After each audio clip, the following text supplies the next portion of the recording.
பள்ளி பருவத்தில் இருந்து எமது தமிழீழ விடுதலை புலிகளோடு உண்டு உறவாடி அவர்கள் களத்தில் ஆயுதம் ஏந்துவதற்கு பயிற்சி எடுத்த காலத்திலிருந்து அவர்களின் கரங்களை பற்றி வளர்ந்தவன் வேல்முருகன். ஆனால் எனக்கு மேடையிலே பாட தெரியாது, வசனம் பேச தெரியாது, அடுக்கு மொழிகளில் அள்ளிவிட தெரியாது. ஆதலால் என் உலகத் தமிழர்களுக்கு என்னை தெரியாது, ஏன் என் உள்ளூர் தமிழர்களுக்கு கூட என்னை தெரியாது. ஆம், நான் ஒரு சாதாரண விவசாய குடியில் பிறந்து 1970 பிறந்து 80களின் என் தொடக்க கல்வியை முடித்து உயர்கல்விக்கு செல்லுகின்ற தருணத்தில் 1983 ஜூலையில் நடந்த இனக்கலவரத்தில் குட்டிமணி ஜெகன் தங்கதுரை படுகொலைக்காக நீதி கேட்டு ஒரு அறக்கால் டயரோடு வீதிகளில் வந்து மாணவர்களை திரட்டி நீதி கேட்ட ஒருவனாக தொடங்கிய என்னுடைய அரசியல் வாழ்வு இன்றைக்கு 40 ஆண்டுகளை தாண்டி நிற்கின்றது. 3 முறை தமிழ்நாடு ஓட்டு அரசியலிலும் வெற்றி பெற்றிருக்கிறேன். 6 முறை தேர்தல் களத்தை சந்தித்திருக்கிறேன். நான் தேர்தல் அரசியல்வாதியாக இருந்தாலும் மக்களால் தேர்ந்தெடுக்கப்பட்ட சட்டமன்ற உறுப்பினராக இருந்தாலும் என் பதவியை விட என் உயிரை விட மேலான இந்த மகத்தான தலைவனுக்காக இந்த மண்ணில் எதையாவது செய்ய வேண்டும் என்ற வேட்கையில் வாழ்பவன். இனப்படுகொலை நடந்தேறிய போது நாட்டுடைய முதலமைச்சர் அவர்களை சட்டமன்றத்தில் நேருக்கு நேராக விரல் வீட்டு பார்வதி அம்மாளுடைய இறப்பை குறித்து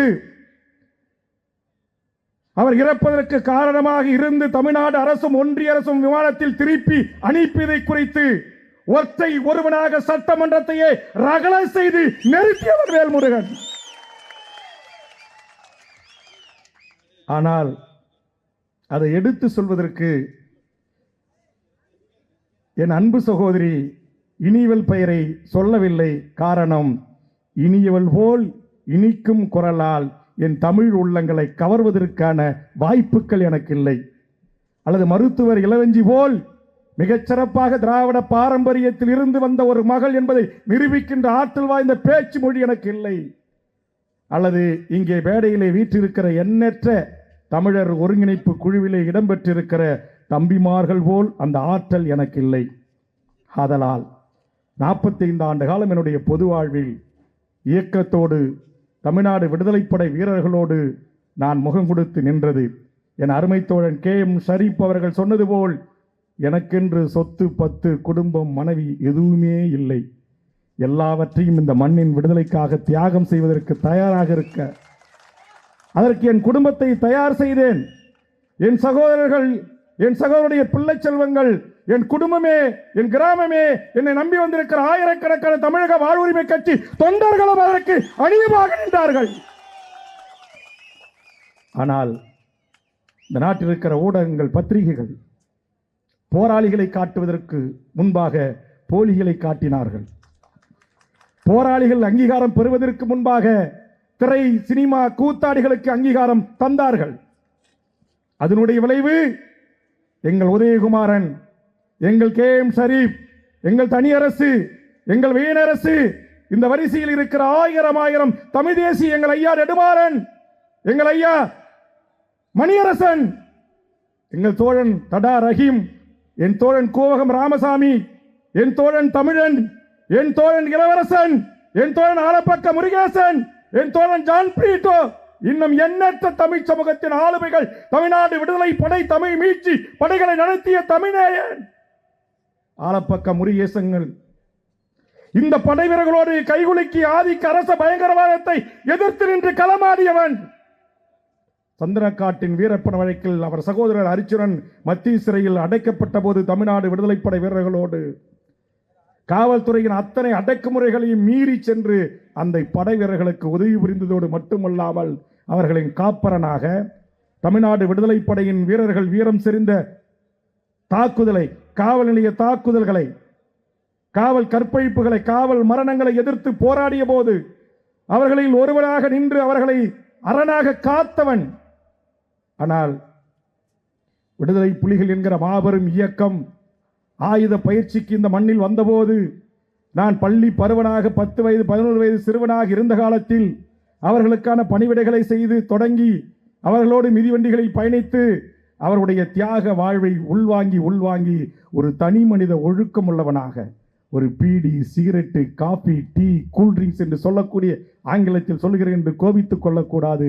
குறிப்பாக இங்கு சொன்னார் அல்லவா, பிறன்மனை நோக்கான், நான் தொட்டு தாலி கட்டிய என் மனைவியை தவிர எவரிடத்திலும் ஏறெடுத்து கூட பார்க்காத தனி மனித ஒழுக்கம் உள்ளவனாக, எந்த கார்பெட் பெரும் நிறுவனங்களிடம், அரசு பெரும் நிறுவனங்களிடம் இந்த சமூகத்தை சுரண்டி கொள்ளையடிக்கிற எந்த ஒரு முதலாளியிடமும் கையூட்டு பெறாமல், ஏன் இன்னும் சொல்ல போனால் இன்னும் 45 ஆண்டுகள் அரசியல் பொது வாழ்வில் சட்டத்திற்கு புறம்பா சம்பாதிக்கிற எந்த பணக்கார கொள்ளையினிடமும் படியேற நானும் சென்றதில்லை, என் தோழர்களையும் இதுவரையில் விட்டதில்லை. அந்த வரலாற்றோடு இந்த அரசியல் களத்தில் நான் நின்று கொண்டிருக்கிறேன். ஆதலால் தான் அருமை தோழர் உதயகுமாரன் அவர்களும் வெற்றிக்குமாரன் அவர்களும் இங்கு புகழேந்தி மாறன் அவர்களும் தனசேகரன் அவர்களும் நம்முடைய பிரபு அவர்களும் தம்பி கரு பிரபாகரன் அவர்களும் இன்னும் எண்ணற்ற என்னை தெரிந்து கொண்ட புரிந்து கொண்ட நண்பர்களோடு நாங்கள் உட்கார்ந்து பேசுகின்ற போது நான் சொன்னேன், உங்கள் சுயமாக நீங்கள் சிந்தித்து உங்கள் எண்ணங்களின் ஊடாக நீங்கள் உங்கள் சிந்தனைகளின் ஊடாக முடிவெடுத்து நீங்கள் எதை நடைமுறைப்படுத்த வேண்டும் என்று இந்த தமிழர் நிலத்தில் நினைக்கின்றீர்களோ அதை செய்யுங்கள். உங்களில் ஒருவனாக உங்கள் சகோதரன் துணை நிற்பான், தோள் கொடுப்பான் என்று சொன்னேன்.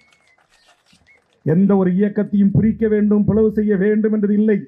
இங்கே வந்திருக்கக்கூடிய என் கட்சியினுடைய தோழர்களுக்கு தெரியும், நீங்கள் பிரிந்து வந்திருக்கிற இயக்கத்தை ஒவ்வொரு செயற்குழுவிலும் பொதுக்குழுவிலும் மாநாடுகளிலும் நான் சொல்வேன், நாளை தமிழ்நாட்டின் அரசியல் அதிகாரத்தை கைப்பற்றுவதற்கு நமது தோழமை உள்ள கரம் பிடித்து நாம் கட்டி அணைத்துக் கொள்வதற்கு ஒரு இயக்கம் இருக்கிறது என்று சொன்னால் அது வெற்றிக்குமரன் இயங்கிய இயக்கம், நம்முடைய புகழேந்தி மாறன் இயங்கிய இயக்கம், நம்முடைய தனசேகரன் இயங்கிய இயக்கம், பிரபு உள்ளிட்ட தோழர்கள் இயங்கிய இயக்கம். அதனால் எக்காரணத்தை கொண்டும் என் இரத்த உறவுகளை நீங்கள் விமர்சனம் செய்யக்கூடாது என்று 15 ஆண்டு காலமாக, கிட்டத்தட்ட 2011 இந்த 14 ஆண்டு காலமாக ஒவ்வொரு செயற்குழுவிலும் பொதுக்குழுவிலும் கட்டளையிட்டவன் மட்டுமல்ல, கண்டித்திருக்கிறேன் என் தம்பி முருகானந்தன், ஜெரோன்குமார் போன்றவர்களை. உணர்ச்சி வயப்பட்டவர்களாக முகநூல் பதிவிடுவது, வலையொலிகளிலே ஆர்வப்பட்டு பேசுவதை அழைத்து மிக கடுமையாக கோபித்துக் கொண்டிருக்கிறேன். நாம் ஒவ்வொருக்கொருவர் எத்தனை ஆண்டு காலம் நாம் குறை சொல்லிக் கொள்வோம். மல்யாந்து உமிழ்ந்தால் மாறில் விழும் என்பது போல நமது உறவுகளுக்குள்ளேயே நாம் பிணக்குகளும் சண்டையிட்டும் கொள்ளக்கூடாது. நமக்கு பொது எதிரி இங்கு இருக்கிறான். அவனை வீழ்த்துவதற்கு என்ன, பாரிசாலனை போல் நான் பகிரங்கமாக பேச முடியாது, இனியவள் போல் பகிரங்கமாக என்னால் பேச இயலாது. காரணம், 45 ஆண்டு காலம் பொது வாழ்வில் அம்மையார் ஜெயலலிதாவை சட்டமன்றத்தில் நேருக்கு நேராக எதிர்கொண்டவன், கலைஞர் அவர்களை சட்டமன்றத்தில் நேருக்கு நேராக எதிர்கொண்டவன், இன்றைய கலைஞர் மகன் மு.க. ஸ்டாலினையும் சட்டமன்றத்தில் நேருக்கு நேராக என் தமிழர் வாழ்வுரிமை சிக்கல்களில் எதிர்கொள்பவன். அதனால் நாங்கள் நிதானமாக சில பணிகளை இந்த தமிழ் சமூகத்துக்கு செய்து கொண்டிருக்கிறோம். ஆதலால் நான் சொல்லுகிறேன், நேற்று கூட தலைவர் பிறந்த நாளிலே தேசம் காத்தவர்கள் என்று 21 மாவீரர்களை உள்ளடக்கி அவருடைய வீரம் சிறந்த விடுதலை போராட்டத்தினுடைய வரலாறுகளை தொகுத்த ஒரு நூலை என் தம்பி அருளொலியும் தோழர்களும் வெளியிட்டார்கள். நானும் இலங்கை தீவில் அமைச்சராக இருந்த ஒரு தளபதியினுடைய வாழ்க்கை இணையரான ஆனந்தி சசிதரன் அவர்களும் நான் வெளியிட அவர்கள் பெற்றுக்கொண்டார்கள். அந்த நூலை நாம் படிக்கின்ற போது அந்த வீரம் சிறந்த விடுதலை போராட்டத்தினுடைய தியாகிகளுடைய அளப்பரிய தியாகங்கள் தெரியும். இங்கே பாருங்க, மழை வந்துச்சு, சேரா இருக்கு, இங்க உட்கார முடியலன்னா அப்படின்ட்டு ரோட்ல சேர் போட்டு உட்கார்றான் என் உறவுகள். இப்ப நான் பேசி முடிப்பதற்கு முன்பு பல பேர் நாங்க ஊருக்கு போகணுன்றான்.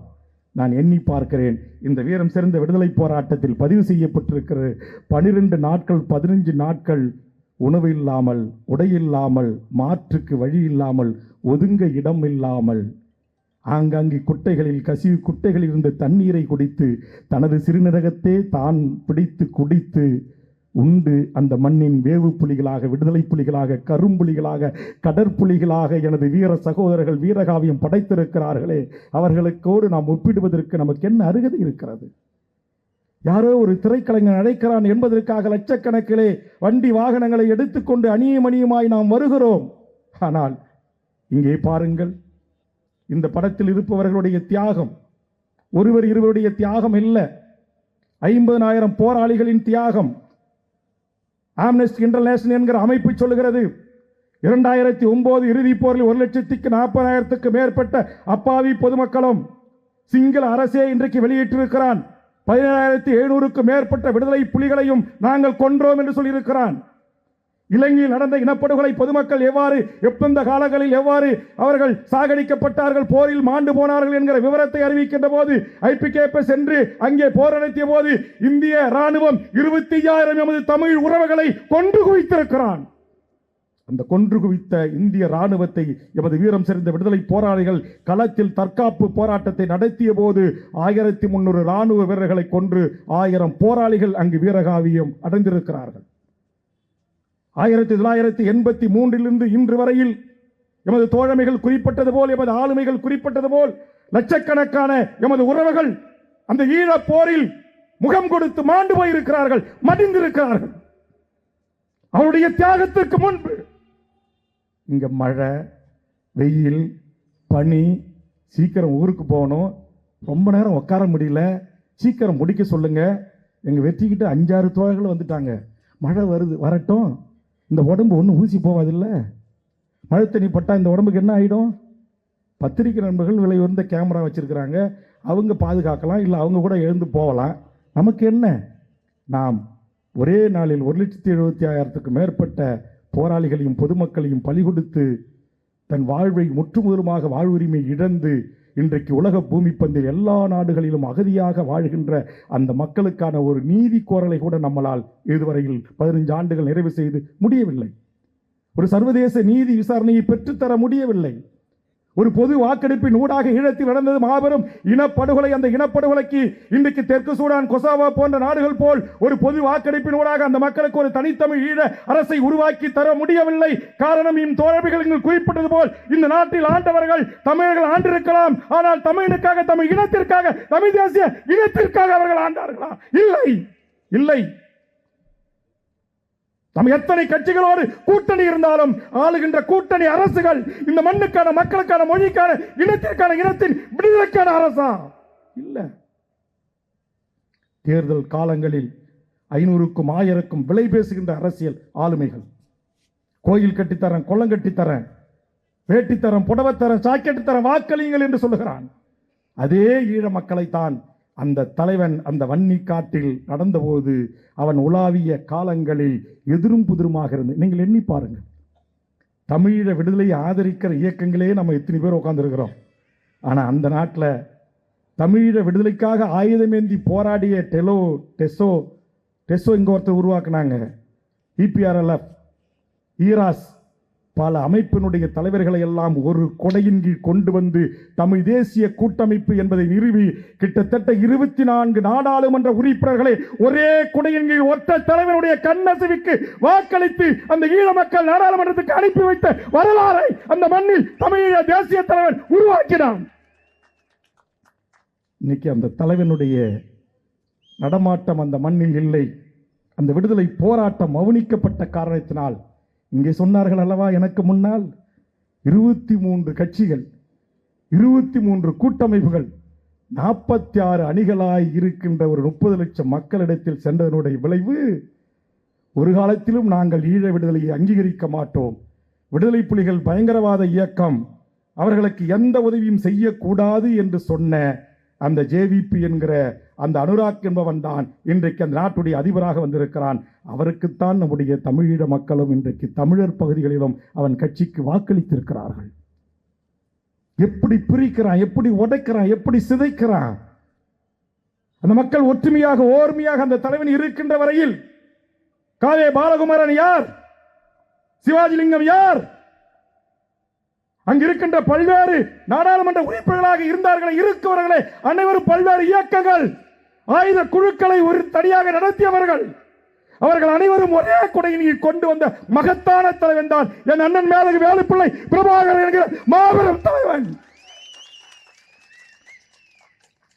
அந்த தலைவனுடைய ஒரே ஒரு உணவருந்துதல் அல்லது ஒரே ஒரு குழு புகைப்படத்திற்காக தன்னுயிரை தந்திட்ட கரும்போராளிகள் மட்டும் 256 பெண் போராளிகள். நீங்கள் எண்ணி பாருங்கள், ஒரு 16 வயது 18 வயது ஒரு பெண், அவருக்கு இருக்கின்ற ஆசா பாசங்கள் எல்லாவற்றையும் துறந்து அந்த தலைவனுடைய ஒரு ஒற்றை வேண்டுகோளுக்காக அந்த மண்ணையும் அந்த மக்களையும் அந்த சுதந்திர தமிழ் ஈழத்தையும் நேசித்த காரணத்தினால்தான் கரும்புலிகளாக கடலில் 100 மைல் 200 மைல் தூரம் அவர்கள் கடலுக்கும் உள்ளேயே நீந்தி சென்று டோரா படகுகளை கட்டிப்பிடித்து சிங்கள பௌத்த பேரினவாத அரசின் இராணுவ கப்பல்களை கட்டிப்பிடித்து வெடித்து கடற்புலிகள் கடலிலே காவியம் படைத்த அந்த வீர மங்கைகளை எண்ணி பாருங்கள். என் அங்கையர் கன்னிகளை எண்ணி பாருங்கள். பேரே பாருங்க, கன்னி, அங்கையர் கன்னி. இங்கே உங்களுக்கு பல போராளிகளை தெரியும். என் தலைவனுக்கு தோளோடு தோள் நின்ற மிகப்பெரிய தலைவன் பொட்டான்மானை தெரியும், சூசை அவர்களை தெரியும், பால்ராஜ் அவர்களை தெரியும், தமிழ்ச்செல்வனை தெரியும், புலித்தேவரை தெரியும், நடேசனை தெரியும், இன்னும் எண்ணற்ற மிகப்பெரிய விதுஷாப்பனவர்களை தெரியும், தீபனை தெரியும். ஆனால் இந்த புத்தகத்தில் இருக்கிற 21 போராளிகளினுடைய வாழ்வை சக போராளிகள் அந்த மண்ணில் அவர்கள் செய்திட்ட தியாகத்தையும் அவர்கள் வேவெடுக்கின்ற போதும் எதிரியின் முகாமை பாய்ந்த போதும் கரும்புலியாக வெடித்த போதும் அவர்கள் செய்த அந்த தியாக வரலாறுகள் இந்த புத்தகத்தில் தொகுக்கப்பட்டு அதை படித்ததிலிருந்தே 3 நாட்களாக உறக்கமில்லை.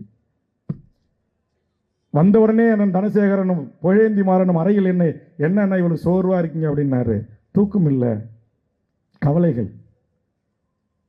நாம் எண்ணி பார்க்கணும். இங்க நம்ம ஒருவேளை ஒரு இங்க கூட சொன்னாங்க, வர்றவங்க எல்லாம் இரவு நேரம் ஆயிடும்னா, அதனால நான் ஒரு பல்லாயிரக்கணக்கான பேருக்கு வேணுமாலும் சாப்பிடலாம், சாப்பாடு எடுத்து வந்திருக்கிறேன், வரிசையா நின்று வாங்கிட்டு போக சொல்லுங்க அப்படின்னு வெற்றியும் புகழும் தனசேகரனும் சொன்னாங்க. ஆனா இதில் படிக்கிற 12 நாட்கள் சோறு இல்லை, தண்ணி இல்லை, சரியான காற்று இல்லை, காடுகளிலும் பதுங்கு குழிகளிலும் வன்னி மரத்தின் மீதும் படுத்துறங்கி எதிரியின் களமுனைகளை ஆய்வு செய்து என் தமிழீழ தேசிய தலைவனுக்கும் என் புலனாய்வு பிரிவின் உலகத்தில் எவனாலும் கணிக்க முடியாத என் பொட்டம்மாவுக்கும் வேவுப்புலிகள் கொடுத்த அந்த தியாகம் இங்கு வரலாறாக பதிவு செய்யப்பட்டிருக்கிறது. இவ்வளவு வீரம் செறிந்தவர்கள் எம் தொப்புள்குடி உறவுகள் அல்லவா? பல்லாயிரம் ஆண்டுகளாக கடல் கோளால் பிரிக்கப்பட்ட ஒன் இனம் அல்லவா? அந்த இனத்தின் போராளிகளை கட்டி வைத்து பீரங்கிகளில் 2 புறமும் கட்டி வைத்து அந்த உடல் உறுப்புகளை 2ஆக பிளக்கின்ற கொடியவனுக்கு என்ன தண்டனையை நாம் பெற்று தந்தோம்? எமது பள்ளிகளிலும் மசூதிகளிலும் வழிபாட்டு தலங்களிலும் நல்லூர் கோவில்களிலும் எமது மக்களை கொத்து குண்டுகளையும் எனது பரிசாரன் சொன்ன அந்த பாஸ்பரஸ் குண்டுகளையும் ஏவி ஏவி கொத்து கொத்தாக கொண்டார்களே. உலகத்தால் தடை செய்யப்பட்ட ஆயுதங்களை கொண்டு எமது மக்களை அழித்து ஒழித்தார்களே. அந்த சிங்கள பேரினவாத அரசை சார்ந்த அந்த போரை நடத்திய பொன்சாகா போன்றவர்களுக்கு, ராஜபக்சே போன்றவர்களுக்கு, பசில் ராஜபக்சே போன்றவர்களுக்கு, கோத்தப்பையா போன்றவர் கொடியவனுக்கு இதுவரையிலும் என் தலைவரால் வார்த்தெடுக்கப்பட்ட என் போராளிகள் மௌனம் காக்கிறார்கள் என்று சொன்னால் ஏன் மௌனம் காக்கிறார்கள்? உலகத்தின் பூமி பந்தில் இந்த உலக நாடுகளுக்கு, அறம் சார்ந்து வாழுகிற நாடுகளுக்கு, ஐக்கிய நாடுகள் சபைகளுக்கு 15 ஆண்டு காலம் கால அவகாசம் தந்திருக்கிறார்கள். ஒரு நீதி விசாரணை அல்ல, ஒரு குறைந்தபட்சம் இனப்படுகொலைக்கான விசாரணை அல்லது ஒரு போர் குற்ற விசாரணை. இந்திய அரசு எல்லா விதத்திலும் அவர்களை காப்பாற்றி நட்பு நாடு என்று கரம் நீட்டி கைகோர்த்து கைகுலுக்கிறார். இவன் அதிபராக பதவியேற்பதற்கு முன் இந்தியாவில் வந்து தங்கி ராணுவ ரீதியான சில நடவடிக்கைகளை இறங்கி சென்றிருக்கிறார் அனுராக். ராஜபக்சே இனத்தை கொண்டவனுக்கு மத்திய பிரதேசத்திலே புத்தபிடத்தை திறப்பதற்கான சிவப்பு கம்பள அறிவிப்பு. திருப்பதியிலே முதல் தரிசனம் 7 கோடி தமிழர்கள். நாம் இயக்கமாய், கட்சியாய், சாதியாய், மதமாய் கூறு போட்டு பிரிந்து கிடக்கிறோம். என அருமை சகோதரன் வெற்றி அவருடைய ஒருங்கிணைப்பில் தமிழர் ஒருங்கிணைப்பு இயக்கமாக இருக்கிற எண்ணற்ற என் தமிழ் சமூகத்தின் ஆளுமைகள் வருகின்றிருக்கிறீர்கள். உங்களிடத்தில் ஒரே ஒரு வேண்டுகோள் வைக்கிறேன். அரசியல் அதிகாரம் என்பது எவ்வளவு மிக வலிமையானது அது உங்களுக்கு தெரியும் என்று நான் கருதுகிறேன். அந்த அரசியல் அதிகாரத்தை கைப்பற்றி அதன் ஊடாக அந்த மண்ணில் நடந்தேறிய மாபெரும் இனப்படுகொலைக்கு காரணமாக இருந்த அத்தனை கயவர்களையும் நீதியின் முறைத்து தண்டிப்பதற்கு ஒரு மிகப்பெரிய தமிழர் படை தேவைப்படுகிறது. இந்த மண்ணில் இது ஆயுதப்படையா, அரசியல் படையா, ஜனநாயக படையா என்பதை காலம் தீர்மானிக்க வேண்டும். என் அண்ணன் தமிழரசும் இருந்தால், எங்கள் புலவர் கலீல் பெருமான் வாரிசுகள் இருந்தால், என் மாவீரன் வீரப்பனார் இருந்தால், இன்றைக்கு குறைந்தபட்சம் இந்த நாட்டில் வந்து எல்லா விதமான சுகபோகங்களையும் அனுபவித்து செல்கின்ற இனப்படுகொலையானை கொண்டு வந்து என் சந்தனக்காட்டில் கட்டி வைக்கக்கூடிய ஆற்றல் வாய்ந்த தலைவன் உயிரோடு இல்லை. புலிகளோடு பயிற்சி எடுத்து உண்மையான ஒரு தமிழ் தேசிய போராளியாக இந்த மண்ணில் உளவாவிய புதுக்கோட்டை முத்துக்குமார் இந்த மண்ணில் இல்லை. எங்கள் தோழர் தமிழரசனை அடியேற்றி இந்த மண்ணில் தமிழ்நாடு விடுதலைப்படையை ஆயுதமேந்தி போராடிய அந்த படை இன்றைக்கு இல்லை. ஏன்? கருத்தியல் ரீதியாக மாற்று சிறு கருத்துக்கள் இருந்தாலும் மாவோயிஸ்டுக்கள் என்கிற குழுக்கள் இந்த மண்ணில் எவ்வளவு அநியாயம் அக்கிரமம் நடந்தாலும் அதை தட்டி கேட்கிற ஒரு படையாக இன்றைக்கு அந்த படைகள் விளங்கின. ஆனால் அவற்றையெல்லாம் இன்றைக்கு நக்சல் பாரிகள் என்றும் பிரிவினவாதிகள் என்றும் அர்பன் நக்சல்கள் என்றும் அழித்தொழித்தாகிவிட்டது இந்திய ஒன்றியம். ஆதலால் நான் உங்களிடத்தில் கேட்கிறேன், ஒரே ஒரு வாய்ப்பு. அந்த வாய்ப்பு என்னால் இந்த நாட்டில், இந்த ஜனநாயக நாட்டில் தேர்தல் அரசியலில் இந்திய தேர்தல் ஆணையத்தில் பதிவு செய்யப்பட்ட அரசியல் கட்சிகளுக்கு வழங்கப்பட்டிருக்கிற ஒரே ஒரு துருப்புச் சீட்டு தான் தேர்தல் அரசியல் ஊடாக 40 நாடாளுமன்ற உறுப்பினர்களையும் புதுவையையும் சேர்த்து நாளை வெற்றி பெறுகின்ற அந்த அரசியல் கட்சிகள் நாம் சொல்லுகின்ற அஜெண்டாவை, நாம் சொல்லுகின்ற கோரிக்கைகளை, நாம் சொல்லுகின்ற செயல் திட்டங்களை நிறைவேற்றவில்லை என்று சொன்னால் ராஜபக்சேகளின் இனத்தை அழித்து ஒழித்து மிக உச்சத்தில் உட்கார்ந்து கொட்டமடித்த ஒருவனை அதே மக்கள் விரட்டி விரட்டி அடித்து உயிர் பிழைத்தால் போதும் என்று ஓடி ஒளிந்தார்கள் அல்லவா?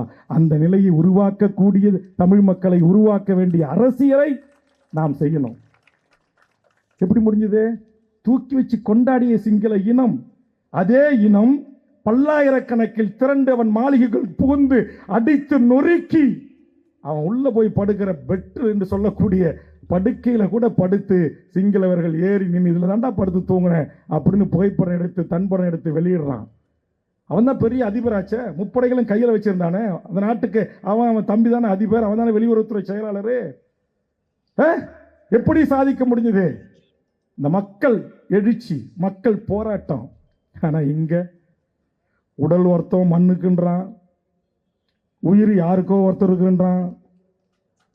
நான் கேட்கிறேன், இங்க பாடமாக வீட்டில் இருக்கிற எங்கள் சூசை அண்ணன் தளபதி, எங்கள் சிவகுமாரன் தளபதி, எங்கள் செல்லக்கிளி தளபதி, எங்கள் புலேந்திரன், குமரப்பா, நகுலன் உள்ளிட்ட என் தளபதிகள் ஏன் இன்றைய தினம் தமிழீழ விடுதலைக்கு அந்த மண்ணில் முதல் வித்தாக 1983 விழுந்த சம்சுதீன் என்று சொல்லக்கூடிய என் இஸ்லாமிய போராளி அந்த மண்ணின் விடுதலைக்காக தியாகம் செய்திருக்கிறார்.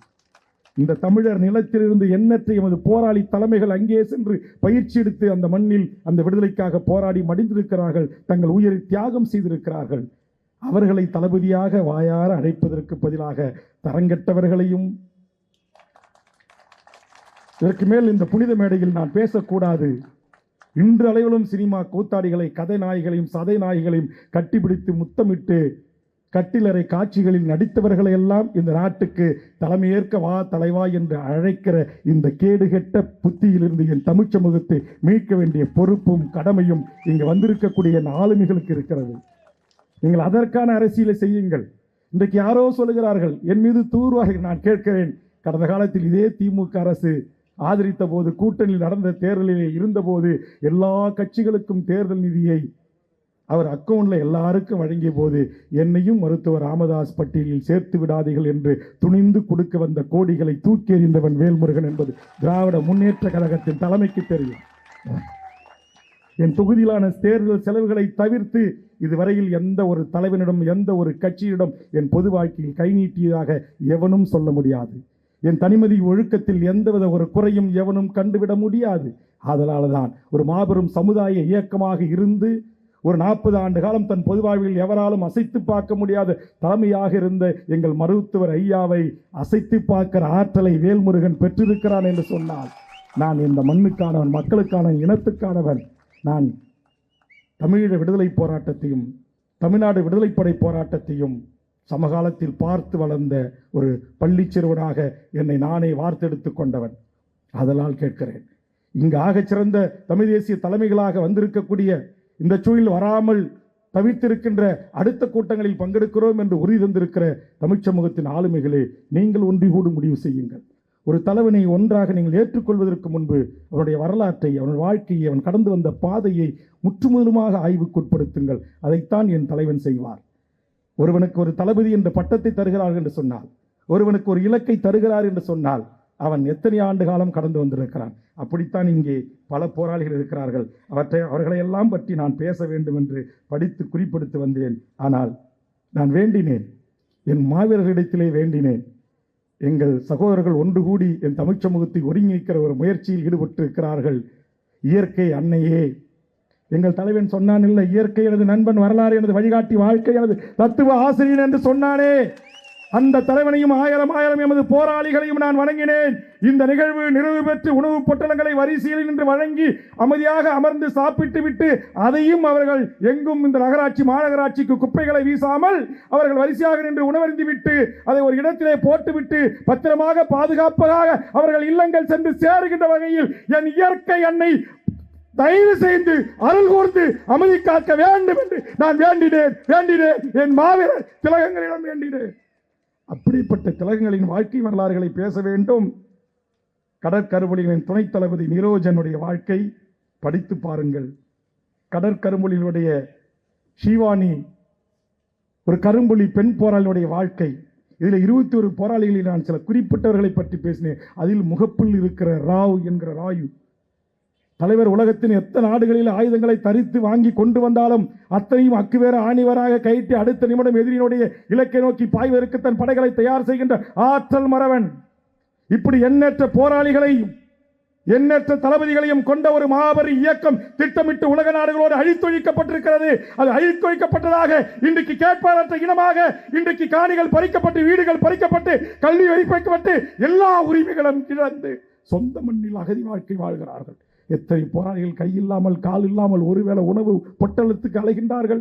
என் தளபதி போராளி பெண்மார்கள் இன்றைக்கு வரிசையில் நின்று பணம் கிழங்குகளையும் ஈழ நாட்டில் விளைகின்ற பழங்களையும் பறித்து சாலையோரம் வருகின்ற வாகனத்தில் செல்கின்ற விதத்திலே 100 ரூபாய் 200 ரூபாய்க்கு விற்று கொண்டிருக்கிற காட்சிகளை பார்க்கின்ற போது எங்கள் மனம் வெதும்புகிறது. ஏதும் செய்ய முடியாமல் இருக்கிறோம். ஆனால் அப்படி இருந்த வேல்முருகன் தான் ஒரு எம்எல்ஏ போய் என்ன செய்ய போறீங்கன்னு கேட்டாங்க. ஒரு எம்எல்ஏ தமிழ்நாட்டின் சட்டமன்ற வரலாற்றில் தனக்கென்று ஒரு தனி முத்திரையை பதித்து இருக்கிறேன். இங்க இருக்கிற என் தமிழ் தேசிய ஆளுமைகள் நாளைக்கு 1-10 உள்ளே போவோம்.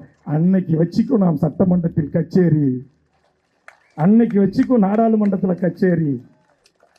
இன்னைக்கு என் வேல்முருகனோட இங்க இருக்கிற இந்த தமிழர் ஒருங்கிணைப்பு குழுவில் அல்லது ஏனைய தமிழ் தேசிய ஆளுமைகளாக இருக்கின்ற ஷெரீப் ஏனரசு போன்ற, அண்ணன் உதயகுமாரன் போன்ற, தனியரசு போன்ற, தமிழ் அன்சாரி போன்ற இன்னும் என் தமிழகத்தின் ஆளுமைகள் எல்லாம் என்னோடு ஒரு 10 பேர் 15 பேர் இருந்திருந்தா இன்னைக்கு பறந்து ஒரு விமான நிலையம் கொண்டு வருகிற சட்டம் பறந்திருக்கும்.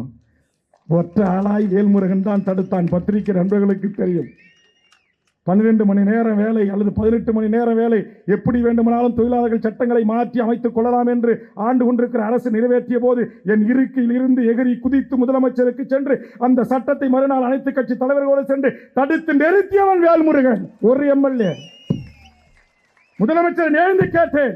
ஆண்டு அனைத்து இந்திய அண்ணா திராவிட முன்னேற்ற கழகத்தின் சட்டமன்றம் ஒரே நாளில் 30-45 சட்டங்களை இயற்றிய போது பேரவைத் தலைவர் எதிர்ப்போர் இல்லை எங்க, ஆதரிப்போர் அதிகம் என்று கருதுகிறேன், ஆதரிப்போர் அதிகம், சட்டம் நிறைவேறி என்று இந்த ஆட்சியும் அப்படி பாஸ் செய்த போது அதற்கு ஒரு முட்டுக்கட்டியாக இருப்பவன் தான் இந்த தமிழ் தேசிய தலைவன் பிரபாகரனை தலைவராக ஏற்றுக்கொண்ட வேல்முருகன். நான் திமுகவில் இருக்கிறேன், அண்ணா திமுகவில் இருக்கிறேன், அது கவலை இல்லை. வேல்முருகன் 1980களில் தமிழீழ தேசிய தலைவனை தலைவனாக ஏற்றுக்கொண்டேன். இன்றைக்கு 13 முறை வந்த போதும் ஏற்றுக்கொண்டிருக்கிறேனா? தோழர் தமிழரசனை தமிழ் தேசியத்தின் தலைவனாக ஏற்றுக்கொண்டேன், இன்றளவும் ஏற்றுக்கொண்டு இருக்கிறேனா? எமது ஈழ உறவுகளுக்கு ஒற்றை தீர்வு தனித்தமிழ் ஈழம்தான் சரியா இருக்கிறேனா? இன்னும் காயம்பட்டு போரில் பாதிக்கப்பட்ட உறவுகளுக்கு என் குடும்பமே சிறை சென்றாலும் பரவாயில்லை என்று எங்கள் பாரம்பரிய குடும்ப சொத்துக்களாக இருக்கிற நூற்றுக்கணக்கான முந்திரி காடுகளில் 1000 போராளிகளை தன் தாய்க்கோழி அடைகாப்பது போல் அடைகாத்து என் சொந்த செலவில் படைகளை வாங்கி உலகம் முழுவதும் அனுப்பி வைத்துக் கொண்டிருக்கிறேனா? அதற்கு பிறகு இன்றைக்கும் நேற்று தலைவரோடு நெருங்கிய ஒரு தளபதி சிவத்தம்பி சிறையில் 14 ஆண்டு காலம் கழித்து வெளியே வந்தார். உயிருக்கு ஆபத்தான முறையில்.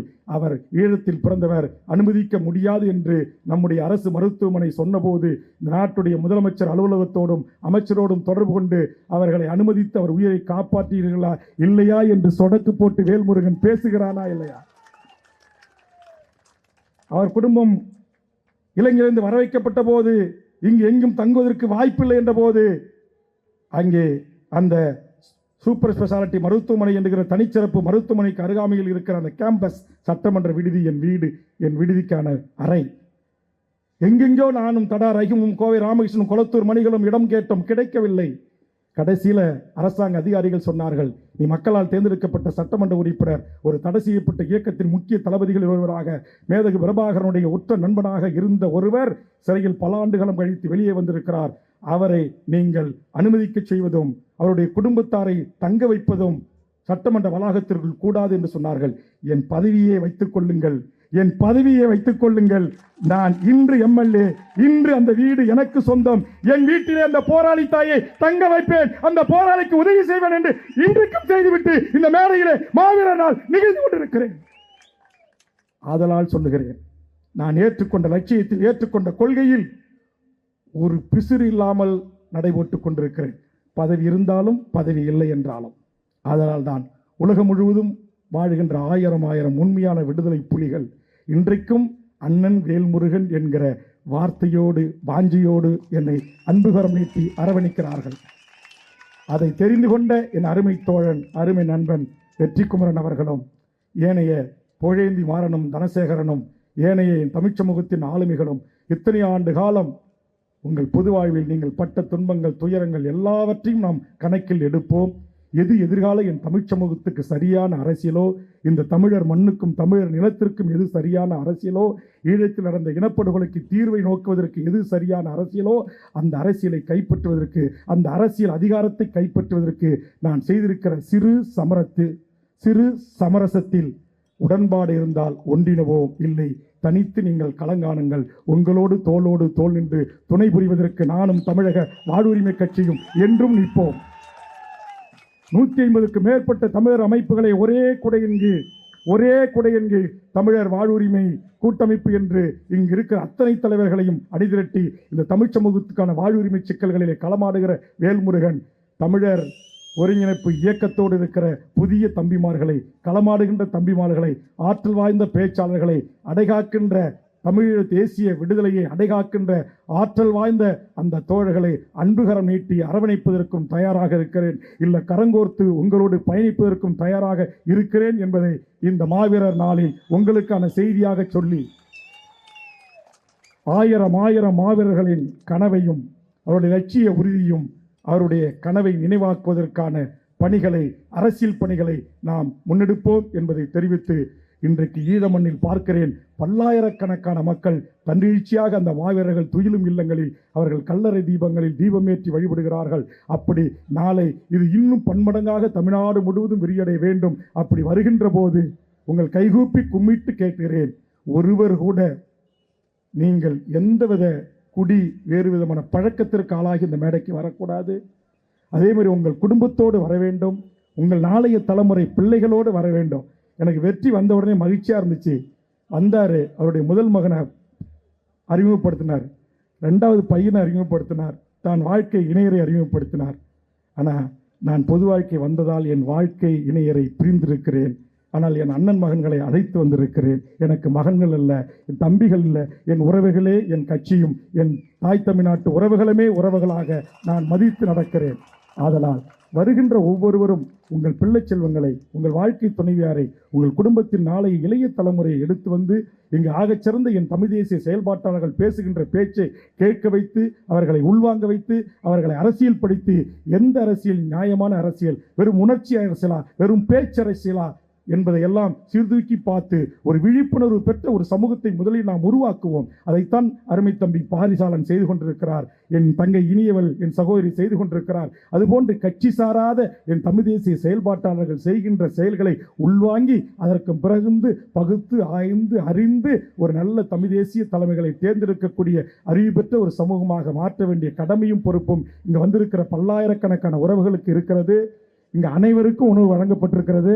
அதனால தயவு செய்து இந்த மேடைக்கு வந்த நீங்க இந்த திமுக, அண்ணா திமுக, காங்கிரஸ், பிஜேபி அல்லது இன்னும் பிற கட்சிகள் இந்த சோத்து பொட்டலத்துக்கு, பிரியாணிக்கு, இலவசத்துக்கு முட்டி மோதி போய் நிற்பான்.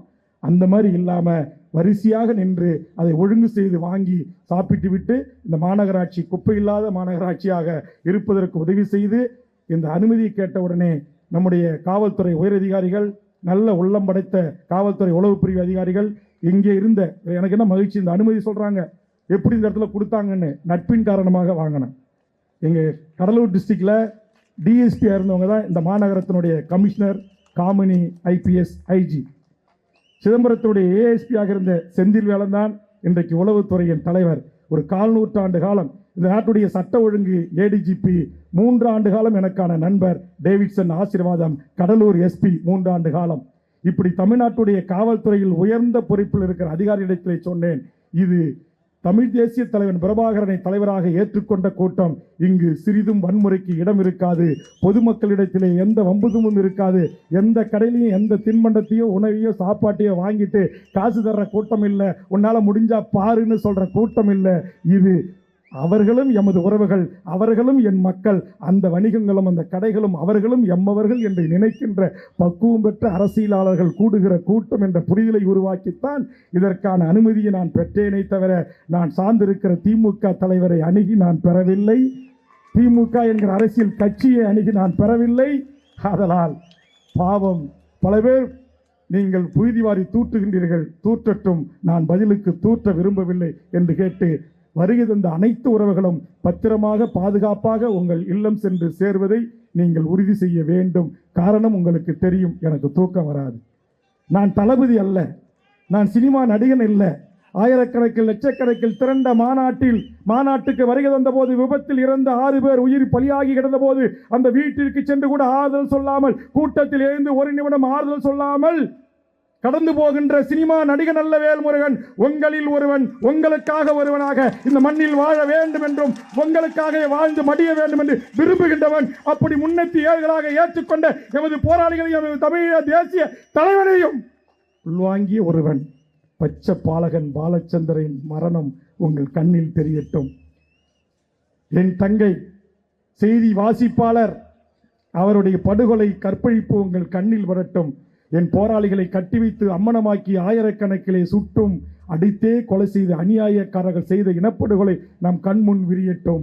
ஆதலால் எத்தனை ஆச்சரியங்கள் இருந்தாலும் அனைவற்றையும் கடந்து ஓர்மையாய் ஒற்றுமையாய் தமிழ் தேசத்தில் ஒன்று கூடுவோம். நாளைய தமிழ்நாட்டின் உரிமைகளுக்காகவும் தமிழீழ விடுதலைக்காகவும் ஒன்று சேருவோம், போராடுவோம், வென்று காட்டுவோம் என்று கூறி உலக தமிழரின் தாகம் தமிழீழ தாயகம். நன்றி, வணக்கம்.